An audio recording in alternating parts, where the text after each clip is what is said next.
Bom dia. Graça e paz. Bom dia, João. Irmãos, os adolescentes dão risada que a gente fala graça e paz. Eu me batizei era 1996, rapaz. Vocês não estavam nem no plano. Vamos orar ao Senhor? Senhor Deus, toma lugar, Pai. Sinta-se à vontade em nosso meio. Que seja o Senhor a falar. Que o Teu Santo Espírito possa passear entre nós e agir com cura, libertação, salvação e tudo que apraz ao Senhor, Pai. Que o Teu nome seja glorificado e só o Teu nome seja exaltado, Pai. Vivemos para isso, para glorificar e honrar o Teu nome. Eu oro, Pai, agradecido em nome de Jesus. Amém. Irmãos, estamos começando o nosso mês missionário, nossa campanha missionária. Um mês falando sobre missões, 5 domingos. E nada melhor do que começar perguntando o que é ser um missionário. O que é ser um missionário? Porque muitas vezes eu acho que a gente esquece um pouco da definição. E eu queria compartilhar um pedaço da palavra de Deus com vocês que fala sobre isso. O que é ser um missionário? Basicamente, o que é ser um missionário é ter uma missão. Alguém que tem uma missão. Então, quem tem uma missão, seja ela qual for, é chamado de missionário. Tem até em português, pelo menos, faz sentido, a semântica da palavra missionário vem de missão. Então, a pessoa, ela tem uma missão. E Jesus nos deu uma missão. Jesus, ele nos encarregou de pregar o Evangelho a todos nós. Logo, se missionário é quem tem uma missão e Jesus nos deu uma missão, qual é a resposta lógica para isso? Logo, todos somos missionários. Todos nós aqui somos missionários. O Senhor Jesus falou, antes dele ser assunto aos céus, a última coisa que ele falou foi: o Espírito Santo virá sobre vocês. Eu acho que o pastor Sérgio falou isso aqui. E aí vocês vão pregar em Jerusalém, na Judéia, em Samaria e até os confins da terra. São níveis. Então você pode pregar em Elizabeth, você pode pregar em New Jersey, você pode pregar no país e você pode pregar lá no bairro do Grajaú, onde eu nasci, no extremo sul da zona sul de São Paulo, confins da terra. Você pode ir até os confins da terra. Rapaz, dá um Google depois, Grajaú, zona sul. Foi isso que Jesus falou. Eu conto com vocês para fazerem isso. Não é só o que vai até os confins da terra que é um missionário, como geralmente a gente imagina. Todos temos uma missão. Todos temos a mesma missão, aliás, pregar o Evangelho de Deus. Jesus deu uma ordem clara a todos os seus seguidores. Sejam minhas testemunhas. A Lenise falou aqui. O Senhor Deus tem uma sociedade conosco. Ele quer fazer a obra dele sobre a terra e ele usa seres humanos para fazer a obra dele sobre a terra. Nós somos as testemunhas de Jesus. Nós somos as mãos que nós cantamos a música, as mãos que vão atingir os povos. Somos nós. Somos nós. Eu escrevi uma citação aqui um pouco polêmica, mas tem a ver com a minha outra mensagem de alguns domingos atrás,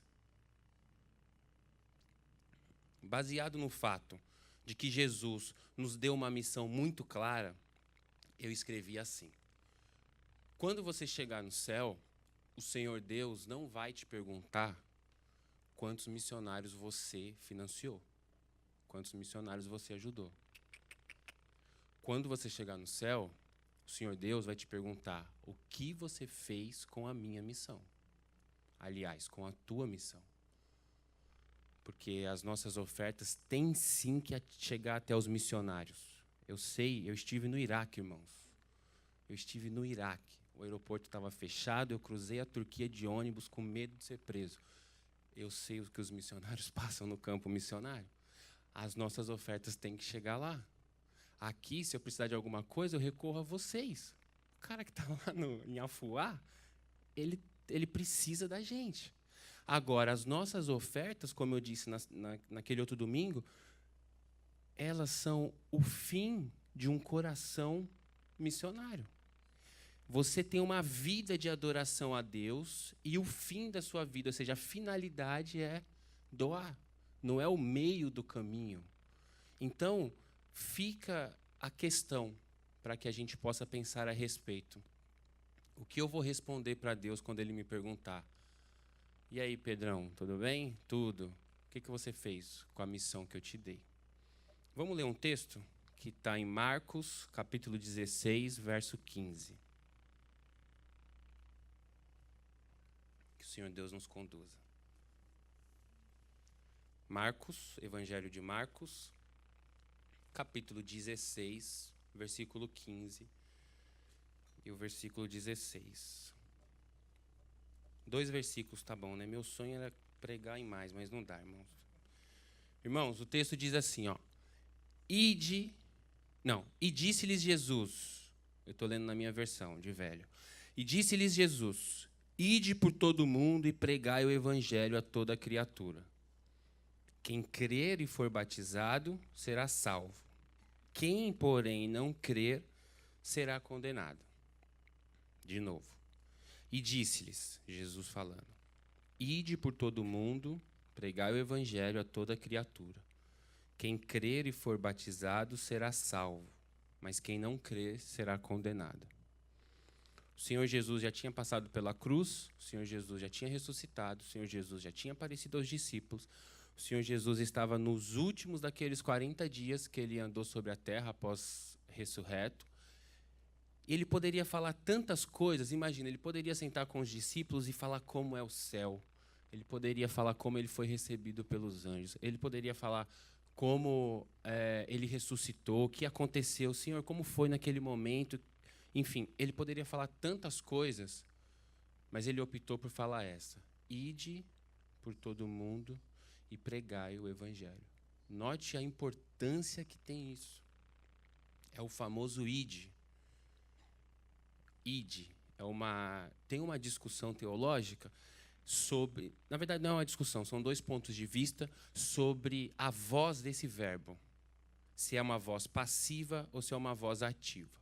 Explico para vocês. As pessoas dizem que o ide é passivo, ou seja, durante o seu ir, enquanto você vai, durante a sua vida, você prega o evangelho a toda criatura, e quem crer e for batizado será salvo. Então, não é um ide específico, é um indo. É isso que algumas pessoas dizem. Os irmãos que estudam grego, eles dizem que não, que é uma voz ativa e não passiva do verbo, que é ide com uma missão. Saio de casa para ir até algum lugar, fazer algo. Porém, essa voz passiva pode ser a voz passiva para o seu vizinho. Ou seja, ide até o apartamento do lado, bate na porta, prega o evangelho. Não é ide para o Oriente Médio, necessariamente, a não ser que Deus queime o seu coração por isso e você não tenha dúvida que seja Ele falando. Então, independente de se é ativo ou passivo, o que a Bíblia me mostra é que o seu campo missionário começa a partir do momento que você sai da sua cama. Você está no campo missionário. De repente, os seus pais são o seu campo missionário. E aí você tem que pregar o evangelho. Porque Jesus falou, vocês vão, ide, e façam uma coisa. Pregue o evangelho. Isso é muito bonito, irmãos. Porque ele não falou convide para ir à igreja, ele não falou nada que não seja pregue o evangelho. E quem crer e for batizado será salvo, e quem não crer será condenado no evangelho. Olha o poder que tem esse negócio chamado evangelho. Se a pessoa crer no evangelho, ela é salva. Se ela não crer no evangelho, ela é condenada. Quão poderosa é essa mensagem? Então, eu pergunto a vocês, a segunda pergunta, tema do sermão. O que é o Evangelho? Já que é uma coisa tão poderosa, já que é uma coisa capaz de salvar as pessoas, eu pergunto a vocês o que é o Evangelho. Porque se ele mandou a gente pregar o Evangelho, a gente tem que saber o que é o Evangelho. Fica a questão. O que é o Evangelho? Porque o texto diz, quem crer e for batizado será salvo. Isso é muito, muito, muito forte. E quem não crer será condenado. A pessoa ela tem a decisão da vida eterna dela baseada nesse negócio chamado Evangelho. E aí tem um pregador muito, muito, muito capacitado e ungido por Deus dos nossos tempos, chamado Tim Keller. Um homem muito, muito sábio. Aconselho que vocês leiam os livros dele. Tem muitos livros em português, talvez todos. Ele diz assim, abre aspas para o Tim Keller. O Evangelho é uma boa notícia, não é um bom conselho. O Evangelho, vou inverter a ordem. O Evangelho não é um bom conselho. O Evangelho é uma boa notícia. O que isso quer dizer? Você não vai chegar para a pessoa e aconselhar a pessoa. Entrega a sua vida a Jesus. É um conselho que eu te dou. Porque ele pode fazer isso, ele pode fazer aquilo. De repente, essa frase pode fazer parte do seu vocabulário desde que você entenda o que é o Evangelho. Então, a gente perde muito tempo aconselhando as pessoas, como se fosse uma filosofia de vida. Irmãos, o Evangelho não é filosofia de vida. O Evangelho é um ato, foi um ato. Porque se é uma notícia, está noticiando algo que aconteceu. Então, o que você tem que fazer com a pessoa é contar o que aconteceu. E o que aconteceu? Isso é o Evangelho. Vamos falar sobre isso, essa notícia maravilhosa que mudou a história da humanidade para todo sempre. Então, o Senhor Deus colocou Adão e Eva no Éden. O Senhor Deus se relacionava com eles. O mal entrou, eles foram expulsos. O Senhor Deus colocou um querubim que separava o homem caído da árvore da vida, que simboliza Jesus no Éden. O homem estava separado de Deus, o homem estava entregue às suas próprias paixões. O homem não conseguia por si mesmo ter a atenção de Deus. Ou o homem não conseguia mais se relacionar com o Pai. Aí o Senhor Deus prepara um plano. Inventa um negócio chamado sacrifício e diz que sem derramamento de sangue não há remissão de pecados, ou seja, sem derramar o sangue de um cordeirinho que nós estamos estudando no circuito bíblico, você não consegue estar limpo diante de Deus. Foi um modus operandi que Jesus inventou, que o Senhor Deus inventou, e deixou textos escritos dizendo: um dia nascerá um homem de uma virgem, esse homem morrerá, esse homem ressuscitará, e esse homem fará a conexão de mim, Deus, com vocês, seres humanos. Um belo dia aparece o anjo Gabriel para Maria e diz: bem-aventurada és tu entre as mulheres, porque mesmo sendo virgem você conceberá e dará à luz ao Salvador da humanidade, chamado Emanuel, Deus conosco. O ser humano estava separado de Deus por um querubim, o ser humano não conseguia chegar até Deus e o Senhor Deus foi até o ser humano. O Senhor Deus nasceu e veio até o ser humano. Aí o Senhor Jesus nasce, o Senhor Jesus se desenvolve, com 30 anos ele é batizado, tudo isso é o Evangelho. Com 30 anos ele é batizado e o Pai o leva ao deserto. O Pai leva Jesus ao deserto para Jesus ser tentado. O objetivo do Pai era que Jesus fosse tentado. Jesus passa 40 dias no deserto. O diabo aparece para Jesus, o mesmo diabo que Adão entregou o direito do mundo a ele. Adão era o dono do mundo, Adão geria o mundo da época. Adão entregou a gerência do mundo ao diabo, e a Bíblia diz que o mundo que nós vivemos jaz no maligno. Jaz é estar morto, né? Então, um corpo tem um jazigo. Então, o corpo está enterrado no cemitério. O mundo está morto no diabo. Nosso mundo aqui, nossos amigos, as pessoas que a gente ama, elas estão mortas no diabo. E nós estivemos um dia, glória a Deus, porque a graça nos alcançou.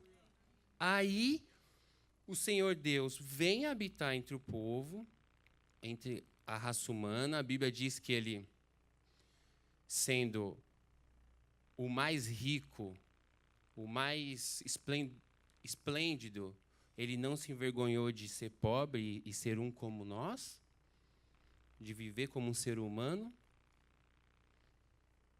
E aí ele vai ao deserto. O diabo aparece a ele e o diabo fala. O diabo, tendo o domínio do mundo, fala: e aí, Jesus, tudo bem? Tudo bem, diabo. Seguinte, se você me adorar só um pouquinho, eu te dou tudo isso aqui. É o mundo que nós vivemos hoje. Por isso que as pessoas, algumas pessoas poderosas, artistas, eles não têm dificuldade, o diabo não tem dificuldade em dar as coisas às pessoas, só que ele cobra a vida da pessoa. E aí você vive como reizinho durante 70 anos e passa a eternidade lago de fogo e ranger de dentes.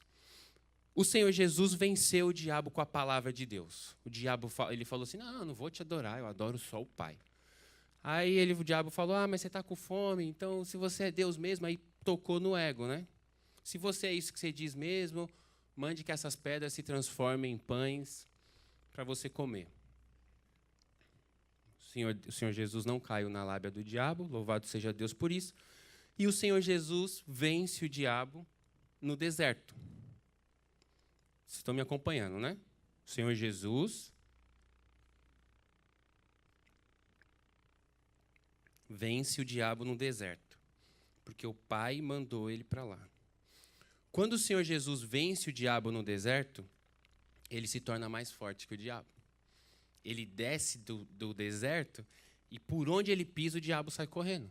Vocês lembram? Ele chega em uma certa casa e o demônio fala assim: quem falou para você aparecer aqui? Não era tempo de você aparecer ainda. Você aparece, eu tenho que ir embora. E Jesus falou: então vai embora, porque eu cheguei. Então, onde Jesus andava, pelo fato dele ter vencido o diabo no deserto, o diabo foge dele agora. E Jesus é o nosso irmão mais velho. Quando você arruma uma briga na escola, quem tem irmão mais velho, o que você faz? Você chama seu irmão mais velho. Não briguem, viu, adolescentes, por favor. Nós temos um irmão mais velho que venceu o diabo. Então, na vitória dele, a gente entra. E agora, tomando posse da vitória dele, você consegue vencer o diabo também.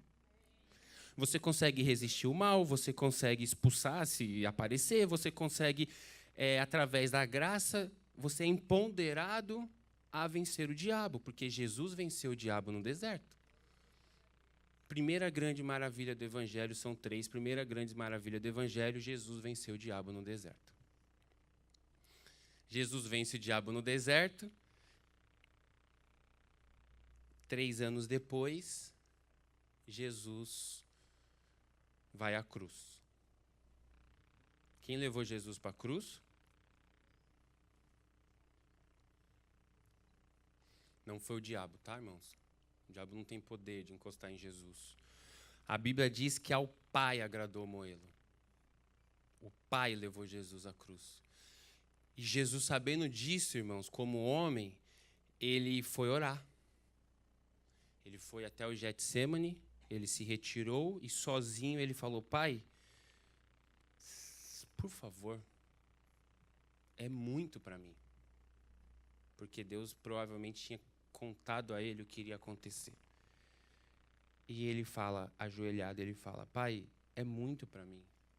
Tem como eu não passar por isso? É a famosa: Pai, se possível for, afasta de mim esse cálice. O que Deus responde? Nada. Quando você estiver na prova, anota essa: prova vem de Deus, tentação vem do diabo. Quando você estiver na prova, Deus não vai responder sua oração, porque Ele quer que você seja aprovado e não mimado. Então você vai orar, orar, orar, e Ele vai fazer.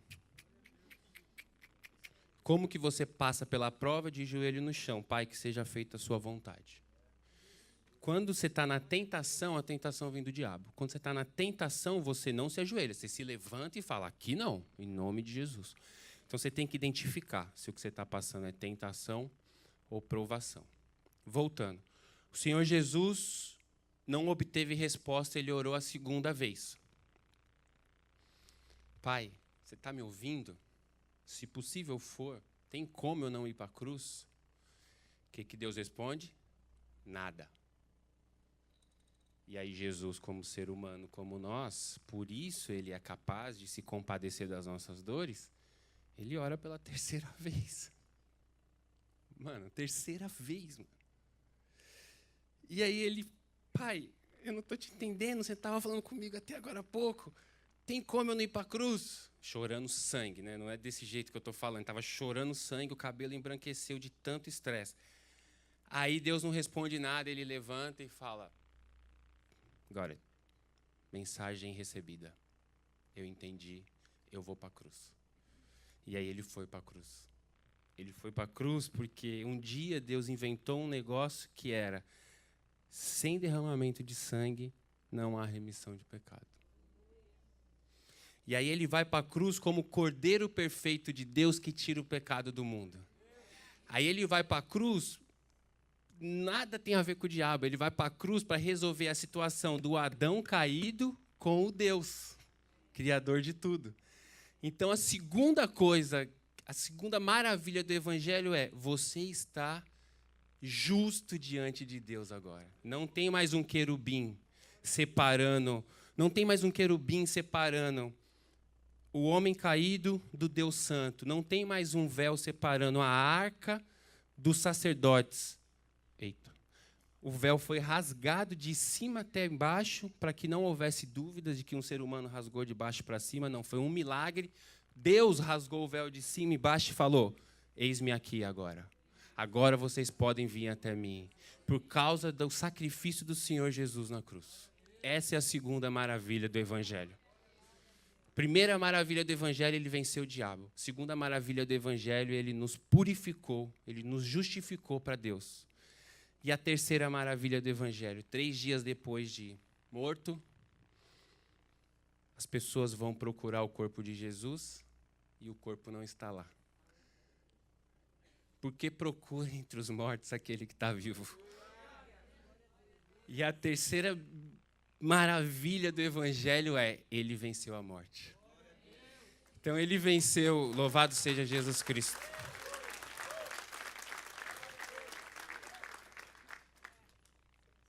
Então ele venceu o diabo, ele nos justificou para com Deus e ele venceu a morte. A partir de agora, nunca mais você morre, irmãos. A partir de agora é vida eterna, em Jesus é vida eterna. Isso é o Evangelho.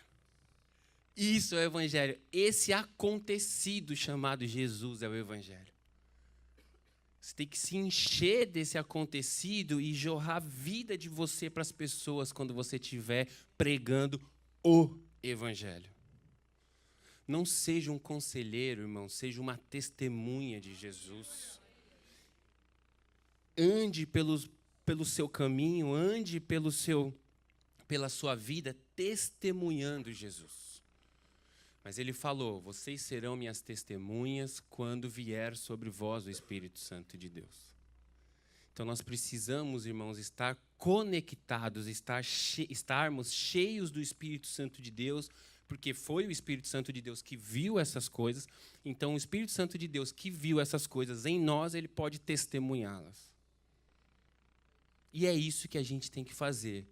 Ir por todo mundo testemunhando que Jesus nasceu, morreu e ressuscitou por nós. Louvado seja Deus por isso. Para terminar, a Bíblia diz, o apóstolo Paulo diz assim, o Deus desse século cegou o entendimento das pessoas.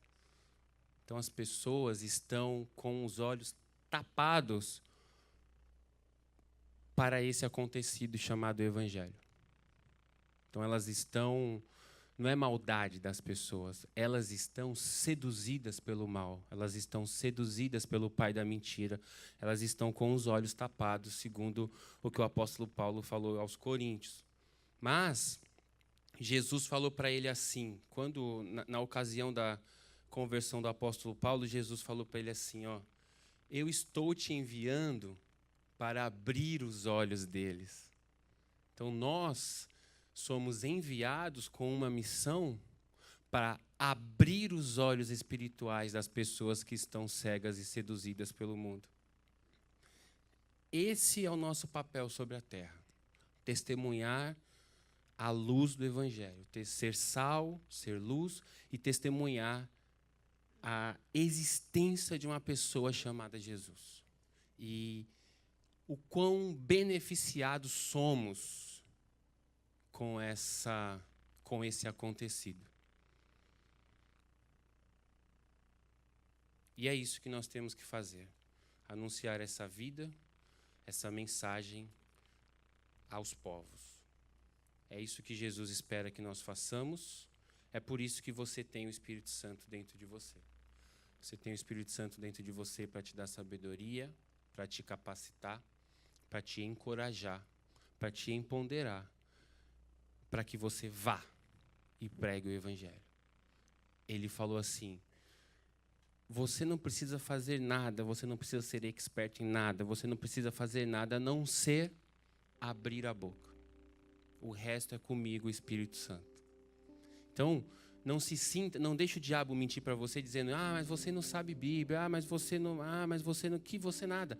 Vá diante da pessoa, abra a boca e deixa Deus trabalhar. Porque se você não abrir a boca, como a Lenise falou, se você não se predispor a fazer, entre aspas, é como se Deus falasse assim, vai, porque quando você for eu vou também. Então cabe a nós ir. Amém? Ele diz, abra sua boca que eu falarei. Você só tem que abrir a boca, o resto é com ele. Então, irmãos, eu peço a vocês, levantem-se como missionários da causa de Deus. Levantem-se como testemunhas vivas do Evangelho, pessoas que vivem, que estão vivas de verdade, brilhando, pessoas que estão cheias de Deus, pessoas que estão dispostas a abrir mão um pouco do meu tempo e ir lá fazer a visita, ir lá atrás daquela outra pessoa que precisa de um abraço. Pessoas que estão dispostas a abrir mão do eu e ir em direção ao ele, digamos, ou ao outro. Então, que nós possamos ser um exército de missionários, um exército de pessoas que têm vida para dar para os que estão cegos. Amém?